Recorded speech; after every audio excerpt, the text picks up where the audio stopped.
வணக்கம், இது அரசியல் பேட்டை. இன்றைய அரசியல் பேட்டையில் நாம் சந்திக்க இருப்பது திராவிட முன்னேற்ற கழகத்தினுடைய செய்தி தொடர்பாளர் திரு மதிவாணன் அவர்கள். வணக்கம். வணக்கம். ஒரு வழியாக சசிகலா தன்னுடைய கட்சியினுடைய பேரை அறிவிச்சிட்டாங்க.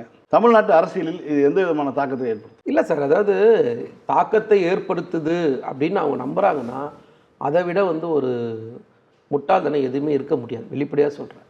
அரசியலிருந்து ஒதுக்கி மக்களால் புறக்கணிக்கப்பட்டவங்க எத்தனை பேர் கட்சி ஆரம்பித்தான்னு இருக்கு? ஒன்றுமே கிடையாது. அந்த மாதிரி அது இன்னொரு 10 கட்சியில் இது ஒரு 11ஆவது ஒரு கட்சி வருமே தவிர இவங்களால் என்ன தாக்கத்தை ஏற்படுத்த முடியும்னு நினைக்கிறீங்க? என்ன சொல்லி போய் மக்கள்கிட்ட நிற்பீங்க? என்ன எதுக்காக ஓட்டு கேட்பீங்கன்னு ஒரு விஷயம் இருக்குல்ல. நீங்கள் ஒரு கட்சி ஆரம்பிச்சிட்டிங்க, உங்கள் கொள்கையை சொல்லணும், கொள்கையை மக்கள் ஏற்றுக்கணும், அந்த கொள்கையின் அடிப்படையில் நீங்கள் மக்களை சந்தித்து நீங்கள் அவங்கள காம்ப்ரமைஸ் பண்ணி அந்த ஓட்டை நீங்கள் வாங்கணும். என்ன சொல்லி வாங்குவீங்க அப்படின்னு பார்த்தா எது கட்சி பேரை சொல்லி வாங்குவாங்க. கட்சி பேர் அதான் சொல்லலை, 10 கட்சியில் இந்த நாட்டில் பல ஆயிரம் கட்சிகள் உருவாகியிருக்கு. நீங்கள் யார் சொல்லி கேட்குறீங்க, எதுக்காக கேட்குறீங்கன்றது உங்களுக்கு மட்டும்தான் தெரிந்த பரம ரகசியம். இது பரம ரகசியம், பேசிட்டு போக வேண்டியது அந்த விஷயத்தை பொறுத்த வரைக்கும். அது குறிப்பாக மருத்துவர் ராமதாஸை போய் சந்தித்து வந்ததுக்கு பிறகு அவர் அந்த அறிவிப்பை வெளியிட்டிருக்காங்க. இல்லை, மக்களால் புறக்கணிக்கப்பட்டவங்க சார். என்னை பொறுத்த வரைக்கும் நான் சொல்கிறேன்னு, நீங்கள் பொதுவாகவே பெரியவர் ராமதாஸாக இருக்கட்டும், இல்லை சசிகலாவாக இருக்கட்டும், சசிகலா நம்பி ஏமாந்தவங்க, ஐயா ராமதாஸ் தான் பிள்ளையால் ஏமாந்தவர். 2 பேரும். ஸோ ஏமாந்தவர்கள் 2 பேரும். நீங்கள் சசிகலா கிட்ட காலில் விழுந்து தவழ்ந்து எடப்பாடி பழனிசாமி கட்சிக்கு பொதுச் செயலர் ஆகிட்டார். எடப்பாடி பழனிசாமியை மாதிரி ஒரு துரோகியை தமிழ்நாட்டு அரசியலில் நீங்கள் இதிகாசத்தில் கூட பார்க்க முடியாது. ஏன்னா இதிகாசத்தோட காலம் என்னன்னு நமக்கு தெரியாது. அதனால சொல்கிறேன், அந்த காலகட்டங்கள்லேருந்து கூட நீங்கள் அதை பார்க்க முடியாது. அவ்வளோ பெரிய நம்பிக்கை துரோகி. நீங்கள் நம்பிக்கை துரோகின்னு போட்டால் தான் எடப்பாடி பழனிசாமி தான். ஒரு மனுஷன் தன் கட்சி கூட்டின்னு வந்தவருக்கு முதல்ல துரோகம் பண்ணார், 2வது தன்னை எம்எல்ஏ ஆகினவங்களுக்கு துரோகம் பண்ணார், அதுக்கப்புறம் பொதுச்செயலர் ஆகினவருக்கு துரோகம் பண்ணார். இன்றைக்கி மொத்தமாக கட்சியை அபகரிச்சுட்டு தான் கட்சிக்கு முதலாளி மாதிரி செயல்பட்டு இருக்காரு. இதை போய் நீங்கள் மக்கள் மத்தியில் சொன்னீங்கன்னா மக்கள் மத்தியில் எடுப்படணும்னு நினைக்கிறீங்க. என்னை பொறுத்த வரைக்கும் அது ஒரு முட்டாள்தனமாக நான் பார்க்குறேன். குறிப்பாக தமிழ்நாட்டினுடைய அரசியலில் தேர்தல் அரசியல் ரொம்ப காலத்தில் வந்திருக்கும். 5 ஆண்டு காலம் திமுக ஆட்சியை நிறைவு செய்திருக்குது. குறிப்பாக இந்த 5 ஆண்டு கால ஆட்சி என்பது தொடர்ந்து நம்ம அரை மணி நேரத்துக்கு மேலே இந்த நிகழ்ச்சியினுடைய நேரத்துக்கு மேலே பேசக்கூடிய அளவில் சிறப்பான திட்டங்கள்லாம் இருக்குது. ஆனால் ஒரு கூட்டணியை கொண்டு செலுத்துவது அப்படிங்கிறது தான் ஒரு பெரிய டாஸ்க். ஒரு அரசு எப்படி ஒரு அரசை நடத்துவதோ அதுக்கு இணையான ஒன்று தான் ஒரு கூட்டணியை கொண்டு செலுத்துவது. தொடர்ந்து 4வது தேர்தலாக ஒரே கூட்டணியை எப்படி முதலமைச்சரால் கொண்டு செலுத்த முடியும்? சார், தளபதியை பொறுத்த வரைக்கும் நீங்கள் ஒரு விஷயத்தை சிந்திச்சு பார்க்கணுமே. அதாவது தன்னுடைய கொள்கைக்காக தமிழ்நாட்டு மக்களுக்காக ஒரு கூட்டணியை உருவாக்குறார். அந்த கூட்டணி மத சார்பற்ற முற்போக்கு கூட்டணி. இந்த கூட்டணி தேர்தலுக்காக ஒரு கூட்டணியை உருவாக்கலை. ஒரு 2017 ஒரு காவேரி பிரச்சனைன்ற மக்கள் நலன் சார்ந்த பிரச்சனைக்காக தான் அந்த கூட்டணி உருவாக்கப்பட்டது. அந்த 2017 தொடர்ச்சியாக 14 தேர்தலில் இந்த கூட்டணி இருக்குது தொடர்ச்சியாக. இப்போ உதாரணத்துக்கு 2019 நாடாளுமன்ற தேர்தல், 2021 சட்டமன்ற தேர்தல், 2024 நாடாளுமன்ற தேர்தல், இடையில் நடைபெற்ற ஊரக உள்ளாட்சி தேர்தல், நகர்ப்புற உள்ளாட்சி தேர்தல், இடைத்தேர்தல்கள்னு சொல்லி தொடர்ச்சியாக இதே கூட்டணி மக்களை சந்திக்குது. அப்போ மக்களோட நம்பிக்கையை பெறுறாங்க. இது வரைக்கும் எனக்கு தெரிஞ்ச வரைக்கும் இந்திய அரசியல் வரலாற்றில் தொடர்ச்சியாக எந்த கட்சியுமே மாநில தேர்தல், நாடாளுமன்ற தேர்தல் அப்படின்னு தொடர்ச்சியாக வெற்றி பெற்றதே கிடையாது. அது 100% வெற்றி பெற்றது கிடையாது. ஒரே கூட்டணி, அந்த கூட்டணி சார்ந்த மக்கள் நல திட்டங்கள் இருக்குது, மக்களுக்கு தேவையான எல்லா சட்டங்களும் போட்டிருக்கோம். அப்போ மக்கள் அதை ஏற்றுக்கிறாங்க. நீங்கள் யாருமே சொல்கிறேன் எங்கேயுமே கிடையாது. நீங்கள் சிந்திச்சு பார்த்தா தமிழ்நாட்டு இந்திய அரசியல் வரலாற்றில் இப்படி ஒரு கூட்டணி தொடர்ச்சியாக இருக்கவே இருக்க இந்த கூட்டணி இன்னும் பலமாக இருக்கிறார். அப்போனா என்னென்னா மக்களுடைய நலன் மட்டுமே முக்கியம்னு அவர் சிந்திக்கிறார். மக்கள் நலன் சார்ந்து சிந்திக்கிறதுனால மக்கள் அவரை ஏற்றுக்கிறாங்க, 100% வெற்றி கொடுக்குறாங்க. உதாரணத்துக்கு மோடி அவர்கள் இந்த தேர்தலில் என்ன சொன்னார்னா, நான் 400 ஜெயிப்பேன்னு சொன்னார். ஆனால் அவர் மக்கள் கொடுத்தது 240 மைனாரிட்டி கவர்மெண்ட் தான் கொடுத்தாங்க. ஆமாம், நம்மளை பொறுத்த வரைக்கும் பார்த்தீங்கன்னா கடந்த நாடாளுமன்ற தேர்தலில் 39 தொகுதி ஜெயித்தோம் தமிழ்நாட்டில் மட்டும். இந்த தேர்தலில் 40 தொகுதி ஜெயிக்கிறோம். அப்படின்னா மக்கள் இவரோட சக்ஸஸை ஏற்றுக்கிட்டு 99 இருந்ததை 100 கொடுக்குறாங்க. அங்கே மோடியை பார்த்தீங்கன்னா 100லேருந்து 60 மாற்றிட்டாங்க. அப்போது மக்களுக்கான வெற்றியை தொடர்ச்சியாக மக்கள் கொடுத்துன்னு இருக்காங்க. இது மக்களோட வெற்றி. திரும்பவும் சொல்கிறேன், இந்த ஆட்சி மக்களுக்கான ஆட்சி. அதனால தான் சொல்கிறாரு, தமிழ்நாடு போராடும், தமிழ்நாடு வெல்லும். யாரு கூட்ட? NDA versus Tamil Nadu. NDA versus DMK சொல்லல, என்டிஏ வெர்சஸ் தமிழ்நாடு சொல்ல. அந்த டேர்ம் பண்றது எப்படி? ஏன்னா ஒரு ஒன்றியத்தை ஆளக்கூடிய ஒரு கூட்டணியும் தமிழ்நாட்டில் அந்த கூட்டணிக்கு அது தமிழ்நாட்டுக்கே எதிராக இருக்குது, திமுக கூட்டணிக்கு எதிராக இருக்கும், மதசார்பற்ற முற்போக்கு கூட்டணிக்கு எதிராக இருக்கும்னு ஒரு டேர்ம் பண்ணலாம். ஒட்டுமொத்தமாக தமிழ்நாட்டுக்கே எதிராக ஒரு என்டிஏ இருக்கிறது அப்படிங்கிறது எப்படி? இல்லை, அதுதான் வந்து ஒரு பிராட் மைண்டோடு யோசிக்கணும். நீங்கள் வந்து இன்றைக்கு இருக்கிற காலகட்டங்களில் நீங்கள் யோசிச்சு பார்த்தீங்கன்னா, எதனால் இந்த என்டிஏ வெர்சஸ் தமிழ்நாடு அப்படின்னு சொல்கிறோம்னா, இது தமிழ்நாட்டு மக்களுக்கான உரிமைகள் சார்ந்த பிரச்சனை, மொழி சார்ந்த பிரச்சனை, இனம் சார்ந்த பிரச்சனை, மாநில சுயாட்சி சார்ந்த பிரச்சனை. நீங்கள் ஒரு சட்டங்களோ ஒரு திட்டங்களோ கொண்டு வரும்போது அதுக்கு ஒன்றிய அரசு சப்போர்ட் பண்ணணும். நம்மளுடைய இந்த கடந்த 4 வருஷ ஆட்சி முடியும் போது இந்த 5வது ஆண்டில் நம்ம இருக்கிறோம். இந்த 5வது ஆண்டு முடிகிற காலகட்டங்களில் நமக்கான எந்த நிதியையுமே ஒன்றிய அரசு கொடுக்கல. கல்விக்கான நிதி தரல, நம்மளுடைய வளர்ச்சிக்கான நிதி தரல, உள்ளாட்சி அமைப்புகளுக்காக கொடுக்க வேண்டிய நிதியை கூட இந்த நிமிஷம் வரைக்கும் தரல. அப்படின்னா என்ன காரணம்? தமிழ்நாடு அவங்க முழுக்க புறக்கணிக்கிறாங்க, வஞ்சிக்கிறாங்க. ஏன்னா நிதியும் தரல, வளர்ச்சியும் தரல, திட்டங்களும் தரல. எங்கள் மொழியை நீங்கள் அழித்து இந்திய திணிக்க பார்க்குறீங்க. ஒரு மும்மொழி கொள்கைன்னு ஒன்று கொண்டு வரீங்க. நம்ம இருமொழி கொள்கையிலே இருக்கும். அண்ணா கொண்டு வந்த அந்த இருமொழி கொள்கையை இன்றைக்கு வரைக்கும் கட்டி காப்பாற்றுற மாநிலம் தமிழ்நாடு. அப்போ எங்கள் மொழிக்கு எதிராக வரீங்க, அப்போ எங்கள் இனத்துக்கு எதிராக நீங்கள் வரீங்க. அப்போ யார் சண்டை அப்படின்னு யோசிக்கிறோம் மக்கள் மத்தியில். ஆனால் தான் தமிழ்நாடு வெர்சஸ் என்டிஏன்னு சொல்கிறோம். இந்த என்டிஏன்ற கட்சி 2014 ஆட்சிக்கு வந்ததுக்கப்புறம் மழை வெள்ளம் வந்தாலும் நிதி தர மாட்டாங்க, எந்த திட்டங்களும் தர மாட்டாங்க. நாம் வந்து ஒரு உரிமை சார்ந்து சட்டமன்றத்தில் ஒரு தீர்மானம் நிறைவேற்றினா அந்த தீர்மானத்தையும் ஆதரிக்க மாட்டாங்க, அதுக்கு ஒப்புதல் தர மாட்டாங்க. சரி, அதை போய் உச்சநீதிமன்றம் வரைக்கும் போராடி அதை நாம் போய் விட்டு சட்ட போராட்டம் நடத்தி அதை வெற்றி பெற்று எடுத்துன்னு வந்தாலும் திரும்பவும் ஒரு மேல்முறையீடு பண்ணுறேன்னு சொல்லிட்டு குடியரசுத் தலைவர் மூலயமா சந்தேகம் கேட்குற திரும்ப ஒரு பிரச்சனையை உருவாக்கும். ஸோ நமக்கு அவங்களுக்கும் வந்து கொள்கை சார்ந்து சித்தாந்தம் சார்ந்து நேர் எதிராக இருக்கிற ஒரு இயக்கம் தான் பாஜகன்ற இயக்கம். அதை இயக்குற ஆர்எஸ்எஸ்ன்ற ஒரு அமைப்பு தான்.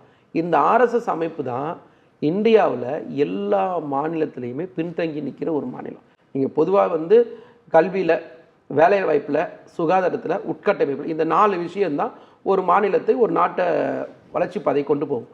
இந்த 4 விஷயத்துலையுமே பாஜக ஆள்ற மாநிலத்தில் போய் பாருங்களேன், எதுலேயுமே முன்னிலை இருக்காது, எந்த துறையிலையுமே இருக்காது. ஆனால் ஒரு பொய்யான ஒரு கதையை மட்டும் கட்டமைப்பாங்க. எல்லா வகையிலையுமே பின்தங்கி இருக்கிற ஒரு கொள்கை இந்த நாட்டை வழிநடத்தும்னு ஒரு பொய்யான கதையை சொல்லுவாங்க. மோடியினுடைய ஆட்சியில் தான் நாங்கள் சிறப்பாக இருக்குது, இந்தியா சிறப்பாக இருக்குது, இதற்கு முன்பு இருந்தவுடன் தொடர்ந்து விளம்பரங்கள் வருது. பல்வேறு தமிழ்நாட்டுக்கே வந்து பல லட்சம் கோடி ரூபாய் திட்டங்களை நாங்கள் வந்து கொடுத்துருக்கோம்னு சொல்லி இன்றைக்கி நாளிதழெல்லாம் விளம்பரம் கொடுத்துருக்காங்க. தொடர்ந்து வந்து எல்லா மாநிலத்துக்கும் நாங்கள் செஞ்சுட்டு இருக்கோம். இந்தியா வந்து சிறப்பான ஒரு அமிர்த காலத்தில் இருக்கிறதுன்னு அவங்க சொல்கிறாங்க. இல்லை, நீங்கள் உதாரணத்துக்கு வந்து மோடி ஆட்சியில் வந்து நம்ம வந்து நிறைய நிதி கொடுக்குறாங்க, இல்லை வளர்ச்சி கொடுக்குறாங்க அப்படின்னு அவங்க சொல்கிறாங்கன்னு வச்சுக்கலாம். அது எதன் அடிப்படையில் நம்ம முதல்ல ஒரு விஷயம் பேசணும். நீங்கள் 2014 பட்ஜெட், இந்திய ஒன்றிய அரசோடைய பட்ஜெட் எடுத்து பாருங்களேன், வெறும் 17 லட்சம் கோடி. இன்றைக்கு இந்திய ஒன்றிய அரசோட பட்ஜெட் வந்து ஒரு 56 லட்சம் கோடின்னு வச்சுங்களேன். 3 மடங்கு வந்து இந்திய ஒன்றிய அரசோட பட்ஜெட் உயர்ந்திருக்கு. அப்போ நிதி 3 மடங்கு உயர்ந்து தானே ஆகும் ஆட்டோமேட்டிக்காகவே. முதல் ஒரு விஷயம். 2வது, நீங்கள் வளர்ச்சி கொடுத்தேன்னு சொல்கிறீங்களே, எதில் வளர்ச்சி கொடுத்தேன்னு பிரித்து பேசணுமா இல்லையா? நான் கேட்குறது வந்து இந்த துறை சார்ந்து நம்ம பேசணும் ஒரு விஷயத்த. இந்தியா இதில் வந்து வளர்ந்துருக்கு, எதில் வளர்ந்துருக்கு? நீங்கள் சொல்லும் போது இந்த நாட்டை ஆட்சிக்கு வரும்போது 2014 என்ன சொன்னீங்க? நான் வந்து ஆண்டுக்கு 2 கோடி பேருக்கு வேலைவாய்ப்பு கொடுப்பேன்னு சொன்னீங்க. எங்கேயாவது கொடுத்தீங்களான்னு கேட்டால் இது வரைக்கும் இந்த நாட்டுடைய பிரதமர் பதவியில் இருக்கிற மோடி அவர்கள் எங்கேயுமே அதை பேச தயாராக இல்லை, பேசவும் இல்லை. அப்போ நீங்கள் என்ன வளர்ச்சியை கொடுத்துட்டீங்க? வரும்போது நீங்கள் என்ன சொன்னீங்க? ரூபாவோட மதிப்பை நான் கட்டுப்படுத்துவேன்னு சொன்னீங்க. இன்னைக்கு ரூபாவோட மதிப்பு 93 ரூபா இருக்குது. எங்கே கட்டுப்படுத்துனீங்க? அதுக்கான முயற்சிகளாவது குறைந்தபட்சம் நீங்கள் எடுத்திருப்பீங்களா? நீங்கள் வரும்போது கேஸ் வெறும் 410 ரூபா, இன்னைக்கு 1000 ரூபாய் விற்கிது ஒரு கேஸ். பெட்ரோல், டீசல், இப்படி எல்லா பிரச்சனைகளும் மக்கள் மத்தியிலிருந்து பயன்பெற ஒரு இடத்துல இருக்குது. இது சார்ந்து நீங்கள் எங்கேயாவது ஒரு இடத்துல குறைந்தபட்சம் ஒரு முயற்சி எடுத்திருப்பீங்களா? இன்னைக்கு ஒரு நாட்டுடைய அதிபராக இருக்கிற ட்ரம்ப் சொல்கிறாரு, 30 நாள் நாங்கள் வந்து உங்களுக்கு டைம் தரோம், நீங்கள் போய் ரஷ்யாவில் எண்ணெய் வாங்கிக்கலாம். குறைந்தபட்சம் இந்த நாட்டுடைய பிரதமர் கண்டிச்சிருக்கணுமா இல்லையா? நான் யாருக்கிட்ட குரூட் ஆயில் வாங்கணுன்றது முடிவு பண்ணி நீ யாரு? என் நாட்டுக்கு நான் பிரதமரா நீ பிரதமரா கேள்வி கேட்கணும். வெயில்ல விடுற மாதிரி விடுறாரு. அதுதான் நான் கேட்குறேன். அது நீ யார்? முதல்ல நீங்க யாருன்னு கேட்கணும்ல. அப்போ அதை கேட்கக்கூட திராணியற்ற பிரதமர் மோடி ஆட்சிக்கு வரும்போது என்ன சொன்னார்? எனக்கு 56 இன்ச்சு மார்பு இருக்கு, நான் எல்லாத்தையுமே கட்டுப்படுத்திடுவேன்னு சொன்னார். எங்கே நடந்தது? நடக்கவே இல்லை. பாதுகாப்பாக வச்சுருப்பேன்னு சொன்னார். எங்கே நடந்தது? உள்ளே வந்து தாக்கிட்டு போகிறாங்க, வேடிக்கை பார்க்குறேன். நீங்களா ஒரு யுத்தத்தை ஆரம்பிக்கிறீங்க. யுத்தத்தை முடிச்சு வச்சது நான் தான் சொல்லி ட்ரம்ப் சொல்கிறார். இது வரைக்கும் பேச இந்த நாட்டுக்குன்னு ஒரு இறைமை இருக்குல்ல. நீங்கள் அன்னை இந்திராவோ இல்லை உங்கள் தலைவராக சொல்லப்படுற வாஜ்பாயோ இதற்கு முன்னாடி இப்படி இருந்திருப்பாங்களா? உங்கள் தலைவர்களே நான் சொல்கிறேன். ஆனால் நீங்கள் இப்படி அநியாயத்துக்குன்னா அப்பட்டமாக படுத்தே விட்டார் போயம்னு சொல்லிட்டு ட்ரம்ப் முன்னாடி படுத்துட்டீங்க. நீங்கள் ட்ரம்ப் பேசுகிற எதுக்குமே நீங்கள் இன்னைக்கு வரைக்கும் பதில் சொல்லலைன்ற. அப்போ இந்த நாட்டுடைய மக்களை பற்றி கவலை இல்லை, ஆனால் தானாக பார்த்தா தன்னுடைய நண்பர்களை மட்டும் வாழ வச்சிருக்காரு. குறிப்பாக அம்பானி கடந்த ஒரு வருஷத்தில் 60% மேலே க்ரூட் ஆயிலை ரஷ்யா கிட்டேருந்து வாங்கி அதை சுத்திகரித்து எக்ஸ்போர்ட் பண்ணி சம்பாரிச்சிருக்காரு. இப்போ குறைந்தபட்சம் பிரதமர் மோடி அவர்கள் குறைந்தபட்சம் அதை விட பெரிய செய்தி வந்து அமெரிக்காவிலே மிகப்பெரிய சுத்திகரிப்பாலேயே. ஆமாம், அது லேட்டஸ்ட் விஷயம். ஆனால் நான் என்னுடைய கருத்து என்னன்னா, இந்த பிரதமர் மோடி தன்னுடைய நண்பர்கிட்ட சொல்லி எப்பா நீ ஒரு வருஷத்துக்கு எக்ஸ்போர்ட் பண்ணாதுன்னு கூட உங்களால் சொல்ல முடியலையே. இன்னைக்கு மக்கள் பெட்ரோல் இல்லை, டீசல் இல்லை, கேஸ் இல்லை, வாங்குறாங்க. அதை தடுக்க இந்த நாட்டோட பிரதமர் என்ன பேசினாரு அப்படின்னு கேட்டால் பதில். அப்போ பிரதமர் மோடி எந்த இடத்துலையுமே மக்களுக்காக சிந்திக்க தயாராக இல்லை. ஏதோ ஒரு காரணத்துக்காக ட்ரம்ப் கிட்ட அவர் அடிமையாக இருக்கார். அது என்ன காரணம்னு எனக்கு தெரியாது, என்ன ரீசன் தெரியாது. ஆனால் ஏதோ ஒரு காரணத்துக்கு அவர் அடக்கி வச்சுக்கிறார். வெளிப்படையாக பேசவே தைரியமே இல்லை.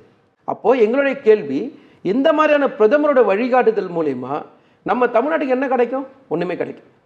இது வரைக்கும் கிடைச்சிதான்னு கேட்டால் ஒன்றும் இல்லை. அப்போ நீங்கள் சிந்திச்சு பார்க்கணும், எதனால என்டிஏ வர்சஸ் தமிழ்நாடு. இது தேர்தல் காலம்தான். பிரதமர் மோடி வராரு, மேடையில் பேசுகிறாரு, வாய்க்கு வந்ததனால விடுறாரு. அவர் என்ன பேசுகிறாரு? சட்ட ஒழுங்கை பற்றி பேசுகிறாரு, வளர்ச்சியை பற்றி பேசுகிறார். இப்போ நீங்கள் கொடுத்த தரவுகள் அடிப்படையில் தான் தமிழ்நாடு பொருளாதார வளர்ச்சியில் நம்பர் 1 மாநிலம். உங்கள் தரவுகள் அடிப்படையில். தனிநபர் வருமானத்தில் 2வது மாநிலம் உங்கள் தரவுகள் அடிப்படையில். சரி, சட்ட ஒழுங்கை பற்றி பேசுகிறார். அப்போ சட்ட ஒழுங்கை பற்றி பேசுனா என்சிஆர்பி டேட்டா பிரகாரம் நம்பர் 1 மாநிலம், பாதுகாப்பான மாநிலம் தமிழ்நாடு தானே. குற்றங்கள் அதிகமாக நடைபெறுற மாநிலங்களில் முதல் 5 மாநிலத்தை ஆள்றது பாஜக. உத்தரப்பிரதேசிலேருந்து, மத்திய பிரதேசிலேருந்து, ராஜஸ்தான்லேருந்து, அஸ்ஸாம்லேருந்து அத்தனை மாநிலத்தை ஆள்றது பாஜக. அவர் எப்படி வந்து பேச முடியும்? தான் ஒரு மாநிலத்துக்கு முதலமைச்சராக இருக்கும் போது நடந்த கலவரத்தை பற்றி அவர் எங்கேயாவது பேசியிருப்பாரா? பில்கேட்ஸ் பான் வழக்கு நம்ம யாராவது மறந்துருப்போமா? பெஸ்ட் பேக்கரி வழக்கு நம்ம யாராவது மறந்துருப்போமா? சரி, அதன் பிறகு கடந்து வந்து நீங்கள் வந்து பிரதமர் பதவிக்கு வந்துட்டீங்க. பிரதமராக ஆனதுக்கப்புறம் மணிப்பூர்ன்ற ஒரு மாநிலம் பத்தி எரிஞ்சுது சார். பத்தி எரியும் போது அந்த மாநிலத்துடைய முதலமைச்சராக அவர் சொல்கிறாரு சார், இதுவும் கடந்து போகுன்ற மாதிரி பேசுகிறார். ஆனால் இங்கே இருக்கிற முதலமைச்சர் ஒரு பிரச்சனை வருது, சின்ன பிரச்சனை சார், சாதாரண ஒரு சின்ன பிரச்சனை, தனிநபர் செய்கிற பிரச்சனை. நல்லா புரிஞ்சுங்க. ஒரு குற்றத்தை பொறுத்த வரைக்கும் அரசாங்கம் சார்ந்து ஒரு தவறு நடக்கிறதும் ஒரு தனி மனித தவறையும் இங்கே மிக்ஸ் பண்ணுறாங்க. அங்கே ஒருத்தர் வந்து திருடுறாரு அப்படின்னா அது தனி மனித தவறு, அதுக்கு அரசாங்கத்துக்கும் சம்பந்தம் இல்லை. ஆனால் அரசாங்கம்ன்றது சட்டம் ஒழுங்கு எப்படி பாதுகாக்குது? ஒரு குற்றம் நடக்குது, அந்த குற்றத்துக்கு எவ்வளவு வேகமாக எஃப்ஐஆர் போடப்படுது, சார்ஜ் ஷீட் போடப்படுது, எவ்வளோ வேகமாக வழக்கு விசாரிக்கப்பட்டு தண்டனை வழங்கப்படுதுன்றதான் நம்ம பார்க்கணும். ஆமாம், உங்களை மாதிரி வந்து குற்றவாளிகளை ஆதரவாக பேசினார், ஆதரவுல ஜெயிலில் இருந்தவங்கள ரிலீஸ் பண்ணீங்க, மாலை போட்டு. அப்புறம் அப்போ உச்சநீதிமன்றம் கண்டிச்சு, ஏம்பா நீங்கள் எப்படி செய்வீங்க, திரும்ப ஜெயிலில் போடுது. பெண் கல்வியில் நம்பர் 1 மாநிலம் தமிழ்நாடு, உயர்கல்வியில் நம்பர் 1 மாநிலம் தமிழ்நாடு, பெண்கள் வேலைக்கு போகிற மாநிலத்தில் நம்பர் 1 தமிழ்நாடு, அதிகமாக இருக்கிறது. அப்போ எப்படி நடக்கும்? அப்போ இந்த பிரதமர்ன்றவர் பொய் பேசுகிறாரு. ஒரு பொதுக்கூட்ட மேடை கிடைச்சிது, மைக்கு கிடைச்சதுன்றதுக்காக பொய்யை மட்டுமே அவர் பேசுகிறார். பொய்யை மட்டுமே, தரவுகள் அடிப்படையில் அவர் பேசல. அதே பிரதமர் நாங்கள் கேட்குறோம், 2014 ஆட்சிக்கு வந்து நாங்கள் நிதி கொடுத்தோம் நீங்கள் சொல்கிறீங்களே. என்னோட கேள்வி என்னன்னா, அந்த நிதி கொடுத்தது நீங்கள் சொன்னீங்கன்னா அன்றைக்கு ஒதுக்கப்பட்ட இந்திய ஒன்றிய பட்ஜெட்டில் எத்தனை சதவீதம் கொடுத்துருக்காங்க தமிழ்நாட்டுக்கு? இன்றைக்கு கூட கிடையாது பண்ணியிருக்காரு முதலமைச்சர். அப்புறம் 3000 கோடி ஜல்ஜீவன். நீங்கள் பேச சார், ஜல்ஜீவன் நிதி வரல, கல்விக்கான நிதி வரல, ஊரக உள்ளாட்சி அமைப்புகளுக்கு வர வேண்டிய நிதி வரல. எந்த திட்டம் சார்? நீங்கள் மதுரை கோயம்புத்தூருக்கு வந்து எதுக்காக சார் தள்ளுபடி பண்ணீங்க?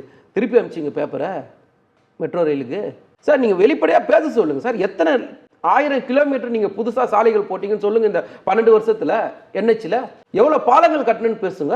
ஒன்றிய அரசோட நிதியை வந்து நாங்கள் கேட்குறோம்னா எந்த திட்டமும் வந்து அவங்களோட திட்டங்களே கிடையாது. எல்லாத்துக்குமே மாநில அரசோட நிதி தான் அதிகமான நிதி.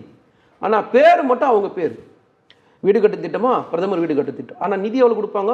வெறும் 1,62,000 ரூபாய் கொடுப்பாங்க. மேற்கொண்டு 7,5 லட்ச ரூபாய் கொடுக்குறது நாம. ஊரக பகுதிகளில் வெறும் 62,000 ரூபாய் கொடுக்குறாங்க. மேற்கொண்டு கொடுக்குறது நாம. ஆனால் பேர் பிரதமர் வீடு கட்டு திட்டம். சரி, ஜல்ஜீவன் திட்டத்தில் மொத்த நிதி உங்கள் நிதியா? ஏதாவது ஒரு திட்டத்துக்கு உங்கள் நிதி மொத்த நிதின்னு சொல்லுங்கள் பார்ப்போம். மாநில அரசு பங்கே இல்லாமல் நாங்கள் கொடுக்குறோன்னு சொல்லுங்கள் பார்ப்போம். அப்போது பிரதமர் அவர்கள் பொய் மட்டுமே பேசுகிறாரு.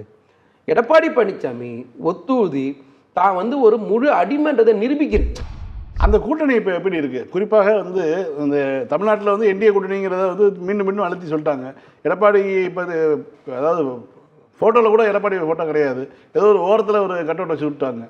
இப்போ அந்த கூட்டணிக்குள்ளே இருக்கக்கூடிய பிரச்சனைகள், அந்த கூட்டணி ஒற்றுமையாக இருக்குதா? அந்த கூட்டணி நோக்கம் தான் என்ன? சார், எடப்பாடி பழனிசாமி என்ன நினைக்கிறாரு? தான் ஒரு துரோகி, அவருக்கு தன்னை பற்றி கட்டாயமாக தெரியும்.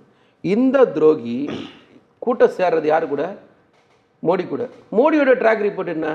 தன்னை வளர்த்து ஆளாக்குன அத்வானியை பொது மேடையிலேயே அவமானப்படுத்தினவர் இந்த மோடி அவர்கள். அன்னைக்கு வாஜ்பாய் அவர்கள் இவரை நீக்கணும்னு சொல்லும்போது சப்போர்ட் பண்ணது அந்த அத்வானி தான். ஆமாம். ஆனால் ஒரு கட்டத்துக்கு மேலே பிரதமராகி ஒரு மேடையில் அத்வானியை அவமானப்படுத்துனது இவர் தான். இது உலகத்துக்கே தெரியும். அப்போ 2 பேரும் சேர்ந்தா என்ன நடக்கும்?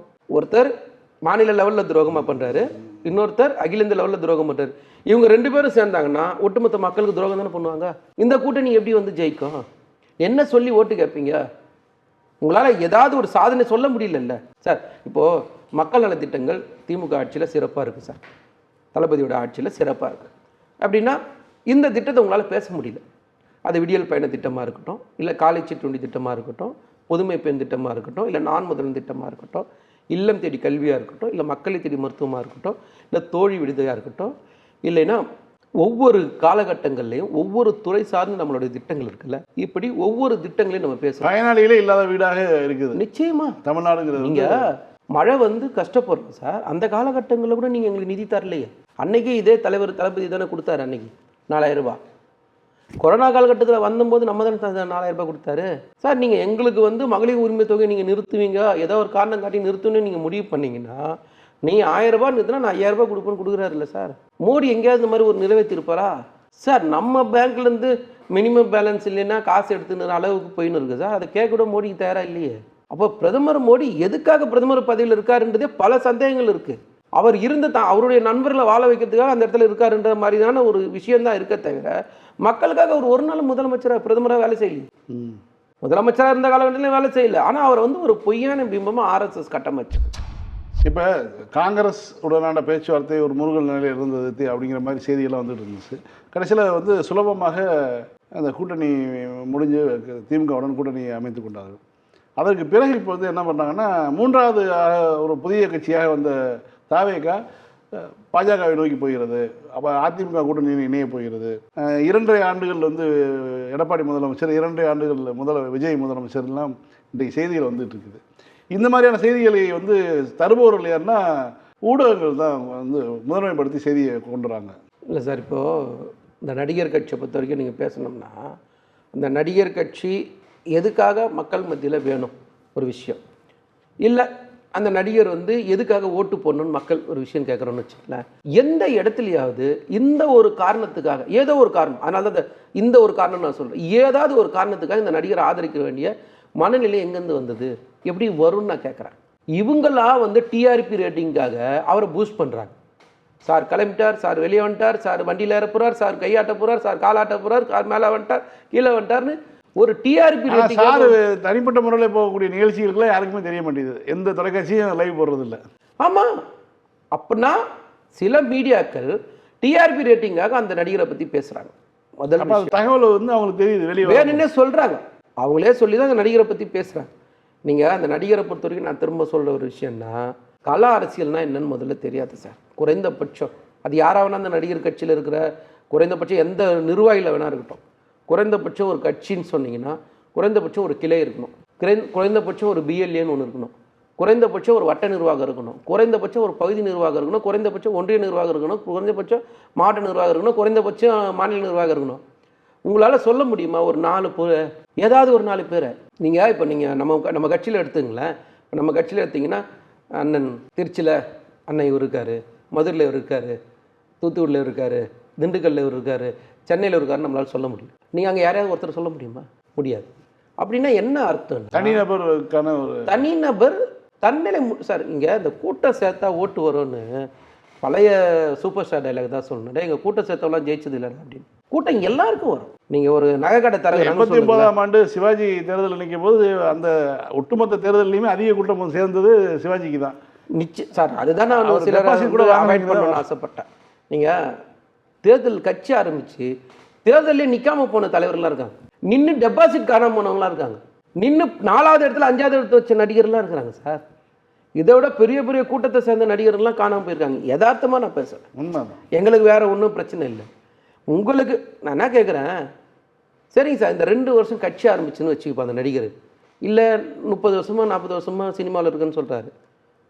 தன்னுடைய சொந்த கட்சிக்காரனுடைய எத்தனை கல்யாணத்துக்கு அவர் போயிருப்பார்? தான் சொந்த கட்சிக்காரனுடைய இல்லத்துக்கு எந்த துக்க நிகழ்வுக்கு போயிருப்பார்? ஒரு மாவட்ட செயலாளர் நிர்வாகத்தில் இருந்தவங்களுக்கோ இல்லை ஒன்றிய செயலாளர் நிர்வாகத்தில் இருந்தவங்களுக்கோ குறைந்தபட்சம் நீங்கள் கேட்குறேன், போயிருப்பாரா? இல்லை. எங்கேயாவது பார்த்துருப்பீங்களா? இல்லை. மீடியா அன்றைக்கெல்லாம் இல்லையா? பேசலையா? ஏன் வரமாட்டார் சார்? சரி, நாளைக்கு நீங்கள் ஒருவேளை அவர் சொல்கிறாரு சார், நீங்கள் ஒரு நகைச்சுவைக்காக சொல்கிறேன், ஒருவேளை முதலமைச்சர் ஆயிரம்னு வச்சுங்க, அப்போவும் இதே மாதிரி வீட்டில் உட்காந்து பாருங்க சார். நகைச்சுவைக்காக தான் கேட்குறேன். அப்போ என்ன பண்ணுவார் சார்? ஒரு சாதாரண தொண்டன் வீட்டுக்கு கூட வர முடியாதுன்னு எப்படி சார் தலைவனாக இருக்க முடியும்? 41 பேர் இறந்ததுக்கே வரலையே தன்னால. உலக வரலாறுல அதெல்லாம் அநியாயம் சார். இது இறந்தவங்க வீட்டுக்கு போய் துக்கம் விசாரிச்சு தான் நம்மளாம் பார்த்துருக்கோம். இறந்தவங்களெல்லாம் போய் பஸ்ஸை வச்சு கூட்டின்னு வந்து அவங்கக்கிட்ட மன்னிப்பு கேட்ட ஒரே நடிகர் வந்து இவராக தான் சார் இருப்பார். நீங்கள் பெரிய பெரிய நடிகர் நான் சொல்கிறேன், ஆல் இண்டியா நடிகர்லேயே கூட வச்சுங்க. நீங்கள் ஆல் இண்டியா நடிகர்லையே இந்த மாதிரி ஒரு நடிகரை நீங்கள் பார்க்க முடியும். விசித்திரமான ஒரு நடிகர்னா அந்த நடிகர் தான். இந்த கூட்டணி கரை போய் சேராது. அதுக்கான இல்லை, நீங்கள் அந்த இன்னும் கூட்டணிக்குள்ளன்னு போனீங்கன்னா எங்கே சார் ஓட்டு இருக்குது? யாருக்கு சார் ஓட்டு இருக்குது? பிஜேபின்னு சொன்னால் ஓட்டு போட எத்தனை பேர் தயாராகாங்க? எடப்பாடி பேரை சொன்னீங்கன்னா ஓட்டு போட ஒருத்தர் தயாராகாங்களா? இல்லை டிடிவி தினகரன்? நீங்கள் அதான் திரும்ப சொல்கிறேன், ஒருத்தர் நம்மனவங்களுக்கு துரோகம் பண்ணவர், இன்னொருத்தர் பெத்த அப்பாவுக்கு துரோகம் பண்ணவர், இன்னொருத்தர் சித்திக்கு துரோகம் பண்ணவர், இன்னொருத்தர் தலைவனுக்கு துரோகம் பண்ணவர். இந்த 4 பேரும் அத்வானிக்கு துரோகம் பண்ண மோடி, சசிகலாவுக்கு துரோகம் பண்ண தினகரன், ராமதாஸுக்கு துரோகம் பண்ண அன்புமணி ராமதாஸ், எடப்பாடி பழனிசாமி எல்லாருக்கும் துரோகம் பண்ண ஒரு கேரக்டர். அவரை தனியான போட்ட அவருக்கு மட்டும் தான் அவர் பண்ணிக்கல துரோகம். ஆமாம், அவருக்கு மட்டும் தான் அவர் பண்ணிக்கல, எல்லாருக்கும் துரோகம் பண்ண ஒரு கேரக்டர். இந்த துரோக கூட்டத்தை வச்சு மக்கள்கிட்ட போய் என்ன சொல்லி நீங்கள் ஓட்டு கேட்பீங்கன்னு கேட்குறேன். அப்படி நீங்கள் ஒரு பொய்யான கட்டுக்கதையை சொன்னால் நம்புறதுக்கு தமிழ்நாட்டு மக்கள் என்ன யோசிச்சு பாருங்கள். இன்றைக்கி கல்வியில் எங்கேயோ நிற்கிற மக்கள் சார் இவங்க. எல்லாமே தெரியும் தமிழ்நாட்டு மக்களுக்கு, யார் ஆளணும் யார் ஆளக்கூடாது. நீங்கள் ஒவ்வொரு தேர்தல்லையே வந்து ஒரு முக்கியமான ஒரு கருத்து வந்து நிற்கும். ஒரு தேர்தலில் யார் ஜெயிக்கணும் யார் தோக்கணும். அதாவது நீங்கள் மக்கள் பொறுத்த வரைக்கும் ஒரு விஷயம் இருக்குது சார். நீங்கள் சாதனையில் கிடைக்கக்கூடிய ஒரு வெற்றி, அந்த வெற்றின்றது தொடர்ச்சியாக கொடுக்கறது ஒன்று. ரெண்டாவது, கடந்த 2019 பார்த்தீங்கன்னா நாடாளுமன்ற தேர்தலில் பாண்டிச்சேரி மற்றும் தமிழ்நாட்டில் 2 சேர்ந்து 40 தொகுதி, அதில் 39 தொகுதி நம்ம ஜெயித்தோம் 2019. ஆனால் 2024 தமிழ்நாட்டு மக்கள் 2 பாண்டிச்சேரியும் தமிழ்நாட்டையும் சேர்த்து 40 தொகுதின்னு வரும்போது அந்த 40லையும் வெற்றி கொடுக்குறாங்க. அப்படின்னா அது 100% வெற்றி. மோடியால் 100% வெற்றி தர முடியும்னு சொன்னார், ஆனால் தர முடியல, 240 தான் கொடுத்தார். அப்படின்னா மக்கள் விரும்புகிற தலைவராக முத்துவேல் கருணாநிதி ஸ்டாலின் இருக்கார். மீண்டும் திங்கள் இரவு 9 மணிக்கு சந்திப்போம். நன்றி, வணக்கம்.